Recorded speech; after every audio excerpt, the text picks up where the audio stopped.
David. I mean, I understand that the interview we published with you went very well, and that you have reactions. I'd like to hear from that. Today, I thought that in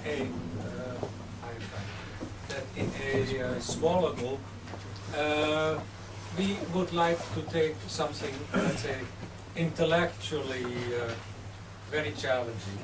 Now, before you read one of David's very, very interesting book, After Emancipation, which deals with Jewish religious responses to modernity, the Jewish religious responses from all denominations to modernity, I thought it was a great idea to have, and you seem to think that as you came in with so many, to have David here introduce the subject of how modernity has challenged Judaism and what the approaches of Judaism to counter that problem were. For those who have not read The Future of Reform, Jewry, the interview I did with Rabbi Professor Ellenson, there are copies here on the table and you can take those afterwards.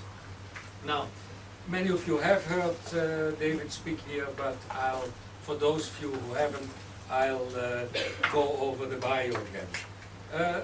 Rabbi David Ellenson was ordained at Hebrew Union College, JAR, New York School in 1977. He has a PhD in sociology of religion from Columbia in 1981.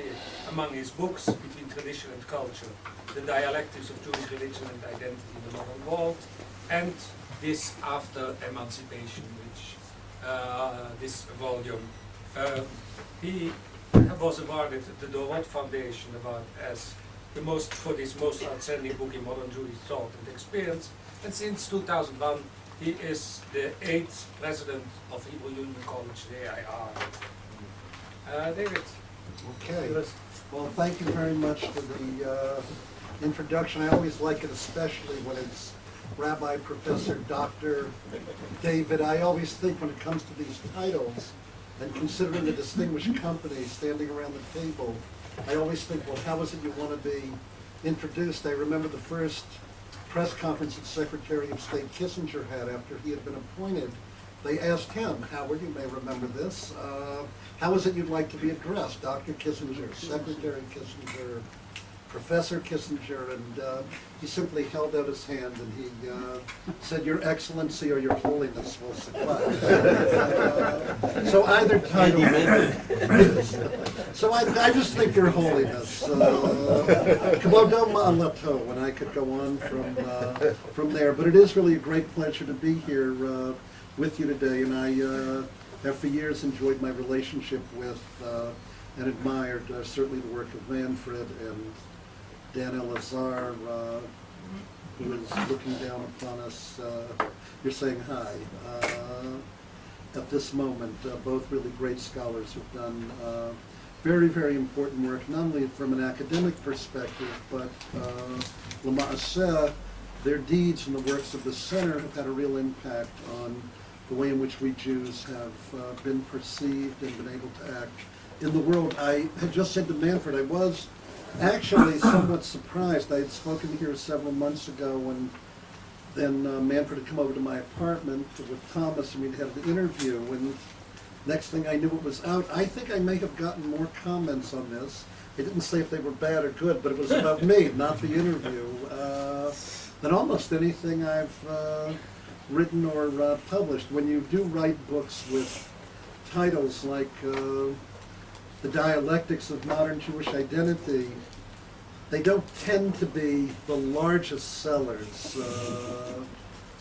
in the entire world, but I have been very appreciative, and I am happy for the opportunity to speak with you today. I think what I am going to try to do is to talk about a half hour about the problematics, I suppose, that the modern world has presented Judaism, to indicate how my own research has focused in these areas, and then just try to give a couple of examples of the migvan, the variety of different religious responses in particular that have been given to the challenges of modernity.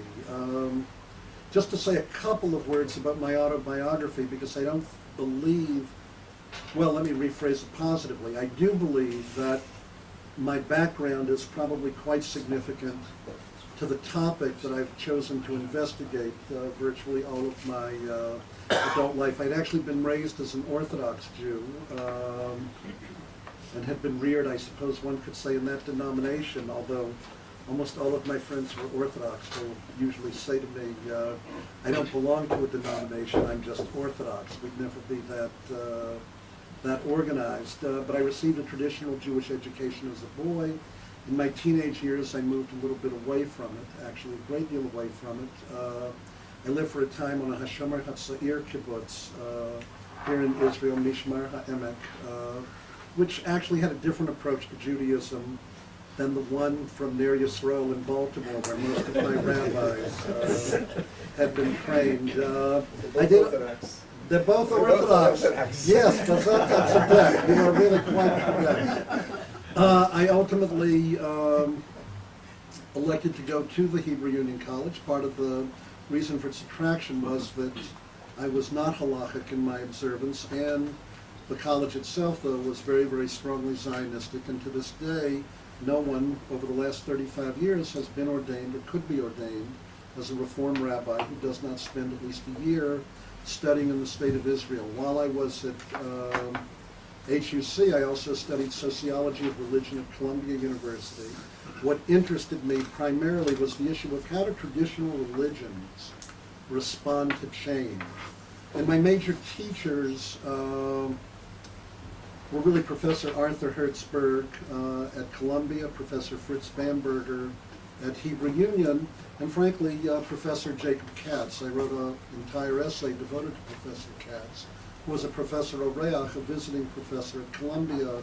While I was a student there, Dr. Katz taught a class there on the use of responsa literature for the writing of Jewish history, and that interested me particularly. I like responsa literature. A great deal of my writing, probably 60 to 70%, focuses on Sheilot Tshuvot.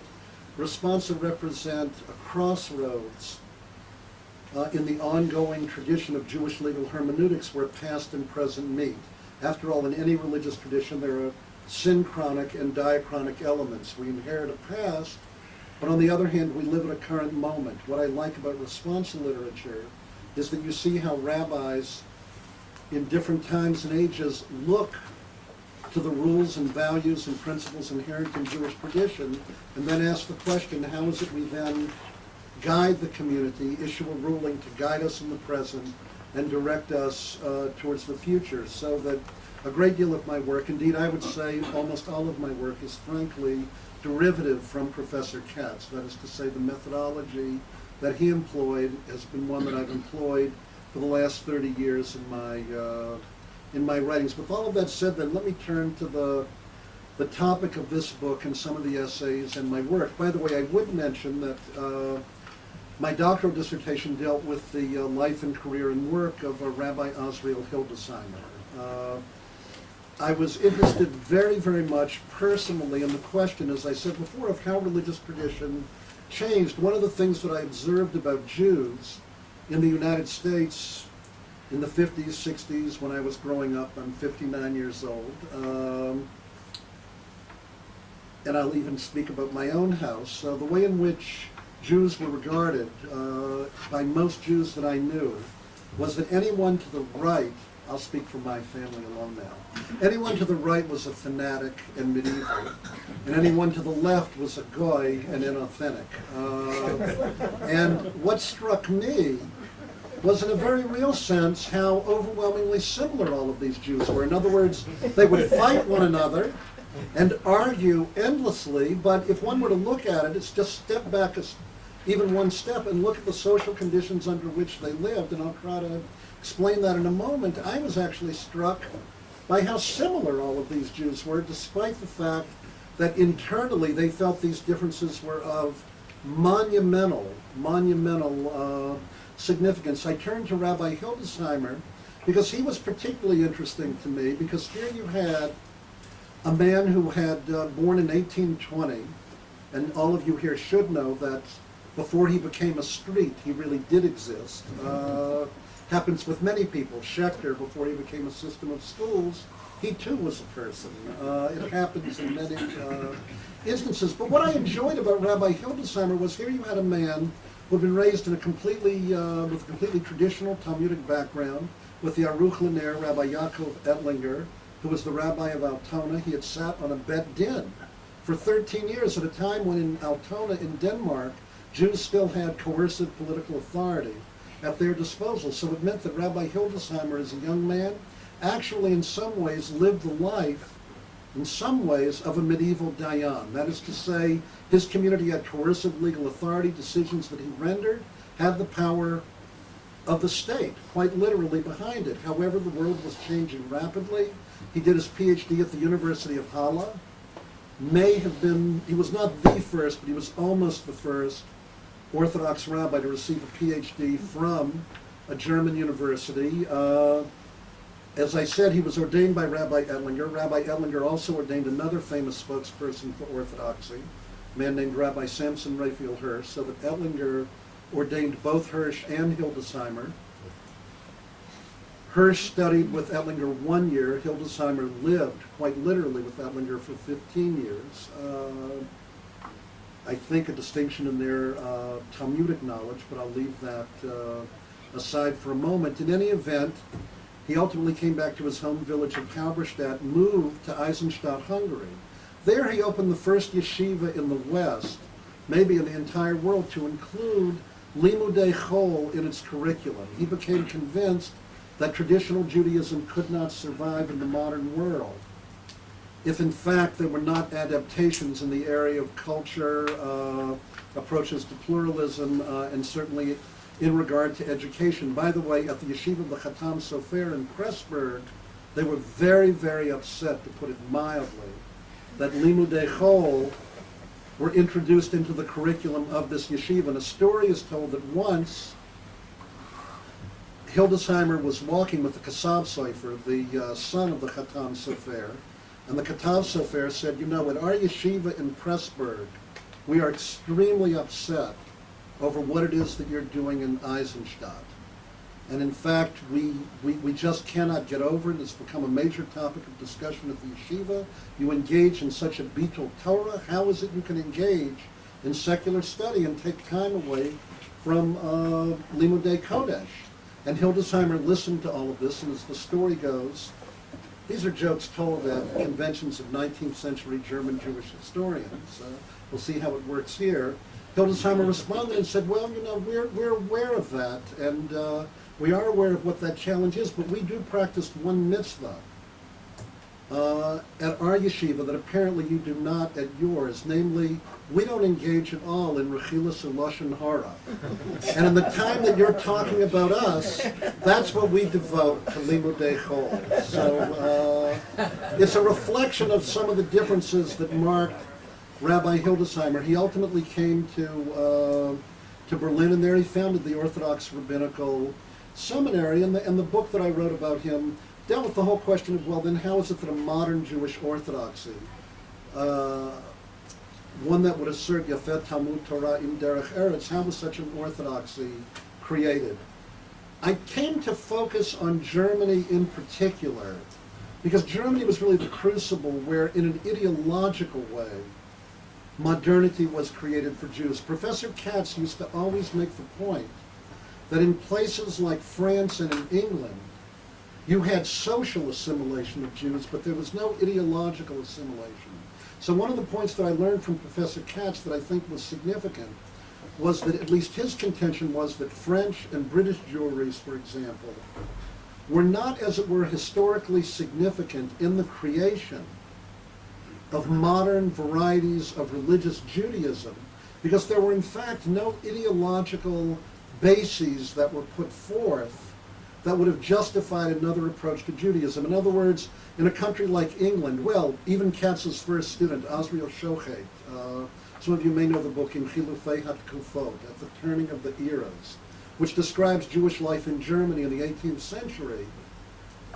Shochet's book actually describes how it is that Jewish manners change in the 18th century. So, for example, there's a chapter And if there are people here who are medieval historians, I stand to be corrected. I am simply quoting Professor Schochet's work. Jews, for example, in the Middle Ages apparently did not own pets, especially dogs. In the 18th century, Jews begin to own pets. Jews begin to dress like Gentiles dress. In other words, you can have books, and in England, and Todd Endelman, for example, an historian at the University of Michigan, in his book on the Jews of Georgian England, apparently, and I know this wouldn't be the case for anyone you would know, but upper class males in British society was considered to be polite in the 18th century that they would keep a mistress in an apartment in a certain part of London. As Jewish men began to assimilate, this was the only reason for this, they would begin to do the same thing with mistresses. So that it's actually quite interesting to write social history of this type and fascinating to look at these sources. But the real point that would be made here, that Professor Katz made over and over again, is that what you had here was the Jews became, as it were, meshulavim b'tarbut. They became acculturated, but no ideological justifications were put forth. Consequently, they were of relatively little significance for the development of other streams of Judaism in the modern period. That begins to change in Germany. From Mendelssohn on, there begin to be ideological reasons that are put forth for understanding how Judaism can be approached in different ways. Namely, what modernity does through secularization. As sociologists employ the term, secularization does not mean that religion disappears. Rather, it means that religion comes to inform fewer and fewer precincts of one's life. If you think of the motto, as it were, the frontispiece of the Shulchan Aruch, the memra there is, Shivisi Hashem lenegdi tamid. I place God before me always.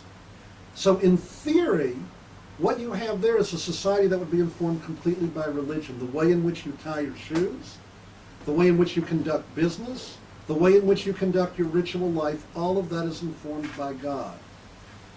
In a society that is secularized, fewer and fewer of these areas come to be determined as being informed by religion, so that the way everyone here is dressed today, obviously everyone observing tznius, I would never assert that, but within that larger boundary, it has more to do with minhag hamakom, as it were, custom. Most of us here probably did not think about how we dress today as a matter of religious decision or obligation. I mean, the truth is, if I were in the United States, given my august position at this point, I can assure you, I would be wearing a coat and tie at this juncture. Here I am in Jerusalem. I get to even wear jeans, perhaps incorrectly, I'm not sure, to such an affair. But the point is that what secularization does, it allows for compartmentalization.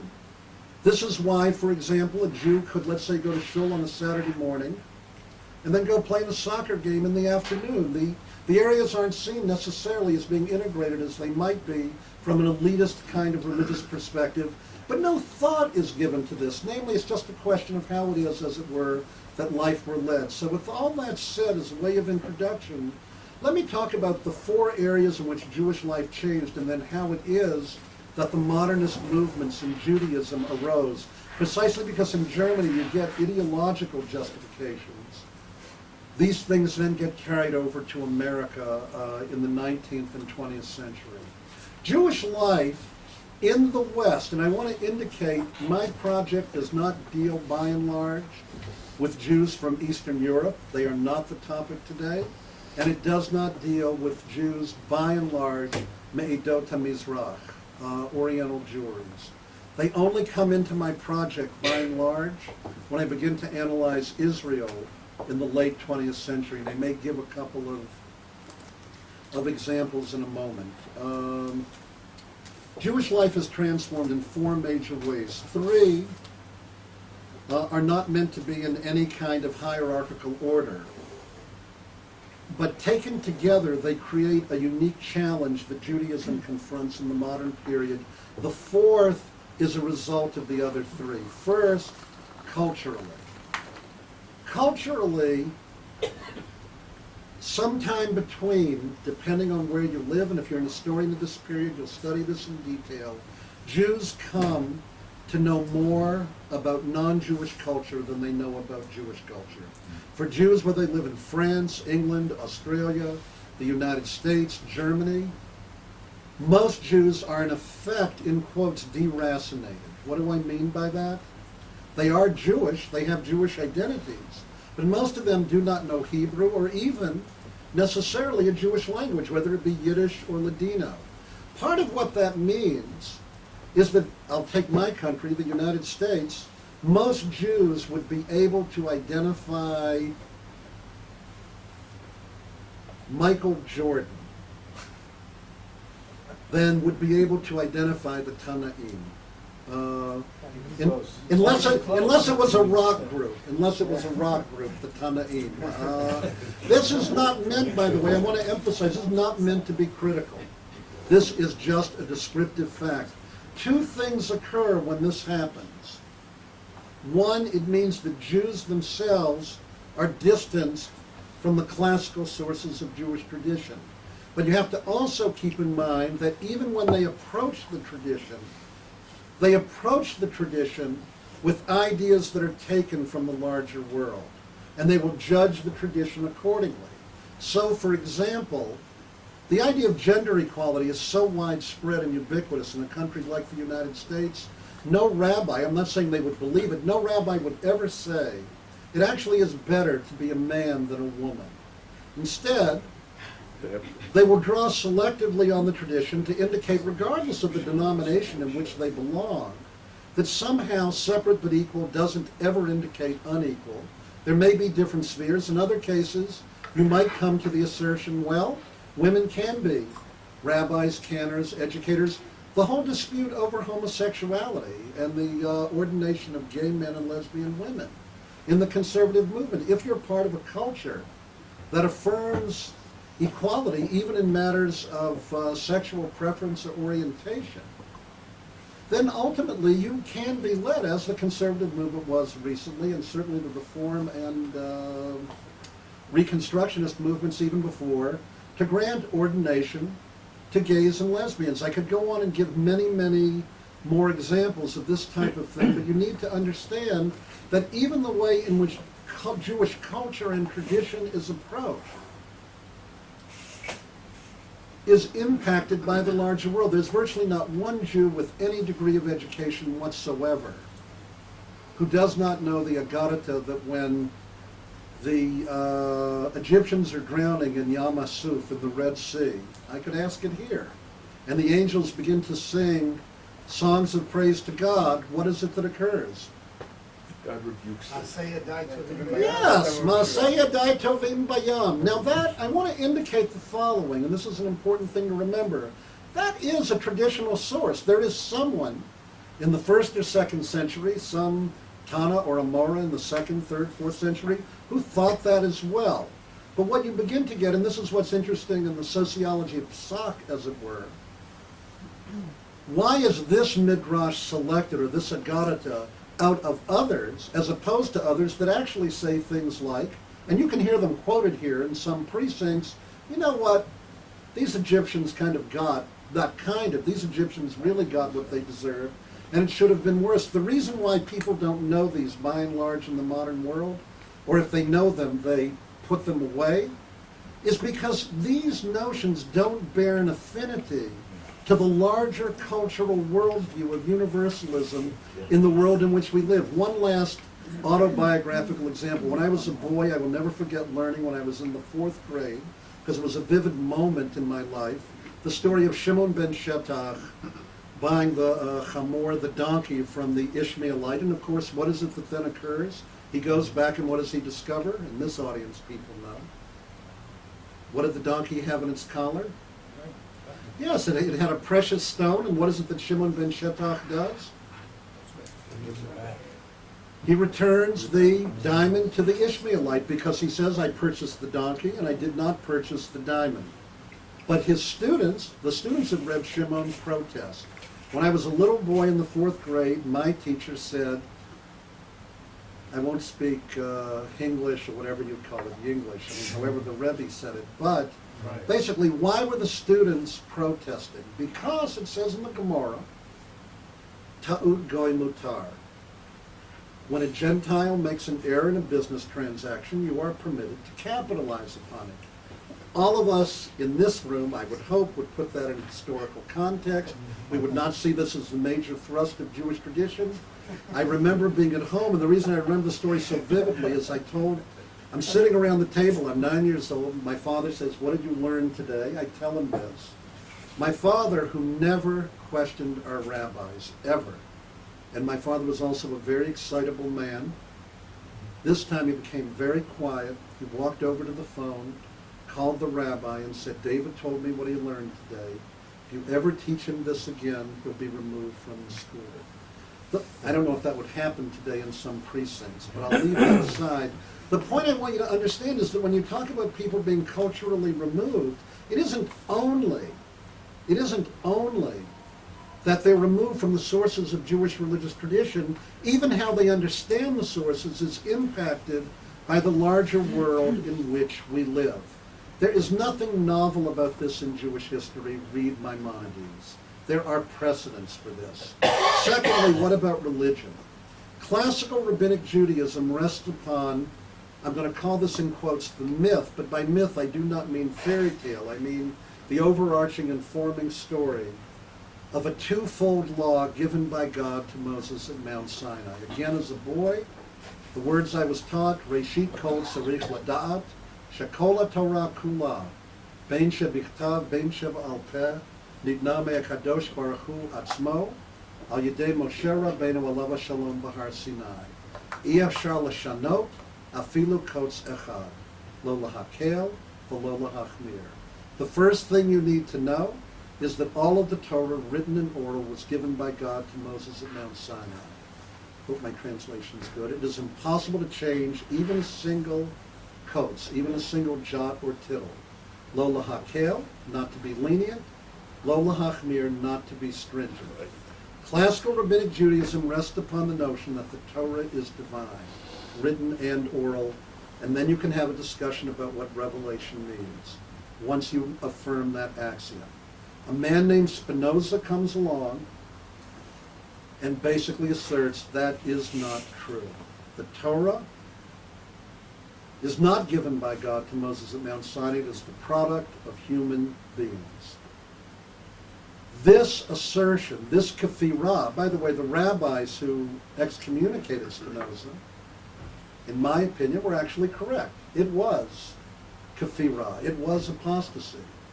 I don't know that it was very efficacious. In other words, usually people who spot heretics are kind of correct about the heresy. The problem is that I don't know that it's always efficacious, but I do think what's important here to note is that Spinoza's heresy, in quotes, as it develops, becomes actually the foundation for all the liberal varieties of Judaism. Because all the non-Orthodox varieties assert, even in regard to Jewish law, this would be conservative, reform, or reconstructionist, that Judaism, in one way or another, is quite literally embedded in culture. This gives rise in the 19th century to a movement, Wissenschaft des Judentums, the academic study of Jewry, which asserts that Judaism, Jewish law, and think of all the polemics that you would look at, where Rabbi Hirsch will write about HaTorah HaNitzchit, an eternal Torah. Wissenschaft will say that Jewish law is not only in history, it isn't only that a given Tana or a Mora or Rebbe appears at a given point, but it is actually of history. There is really development. So you can read Professor Katz's book on Goy Shel Shabbat, and you read the historical development of the halakha. The notion here is Judaism really changes over time. What also begins to occur, and I guess, again, you needed a seminar for this, and I know it will be hard for everyone in this room to believe it, there actually are Jews who no longer observe the halakha. There are Jews who eat non-kosher meat. There are Jews who eat shkotzim, who eat lobster, shrimp. There are Jews who ride on the Sabbath. There are Jews who even turn lights on the Sabbath. Namely, what is it that begins to occur? With the advent of the modern period, the halakha is not only not seen by many Jews as divine, but even those Jews who do not think in an ideological sense, nevertheless, begin to no longer observe halakha, and that becomes the Jewish condition. In fact, someone like Gershom Scholem, when you ask him when does modernity begin, Gershom Scholem's work, he says it's traced to to Shabtai Tzvi, because for Gershom Scholem, the major characteristic of Jewish modernity is non-observance of halakha. So that regardless of the justifications that Shabtai put forth for non-observance, which Professor Katz would have pointed out were all Jewish reasons, in other words, culturally it still emerges out of a Jewish cultural milieu, nevertheless for Professor Scholem, the fact that Jews no longer observe halakha and that this begins with the antinomian posture of Shabtai Tzvi means for Scholem, modernity begins with Shabtai. But again, even on these religious levels, there is nothing particularly novel about this. You have Perushim, Sadukim, etc. back in the Hellenistic period. Karaim, Rabbanim, you have Karaites and Rabbinites in the Middle Ages. Again, there's nothing absolutely novel about this change. But keep in mind then you have political, you have cultural, and you have religious change. One last example I'd give, Rabbi Hildesheimer once wrote an essay on Pesulei Edut, people who were not permitted to give testimony. And for an Orthodox rabbi, it is a very fascinating essay. It deals with all sorts of people who can't testify, you know, your pigeon racers and others. He has reasons why everyone cannot be a witness, cannot testify. He actually gets to women. And he asked, why can't a woman sign a ketubah? And this is fascinating for an Orthodox rabbi. He says, I don't know why a woman can't. I mean, he doesn't use the language we use today. In other words, today, we might say, well, there are patriarchal cultures. In patriarchal cultures, gender roles are constructed in such a way that positions of public status and authority are reserved for men, and positions of domestic honor are assigned women. That was a nice way to put it. Rabbi Hildesheimer has two choices in regard to women. He could say, well, this is a result of a patriarchal culture. And in fact, if you do believe that Judaism is embedded in culture, then to continue to justify these kinds of exclusions is rather difficult. And that is why in Reform conservative Reconstructionist precincts, these changes have been made. Women can be ordained, and even within, in quotes, modern orthodoxy. That is to say, people who've been infected with the virus of modernity. You'll have people like Tamar Ross teaching at Bar Ilan University. You'll have the various yeshivot, etc., that teach women Talmud. I mean, I wrote an essay on this in this book. Modernity is ubiquitous. It is hard to keep its attitudes aside, no matter how much you desire to do so. It requires tremendous resources of social engineering.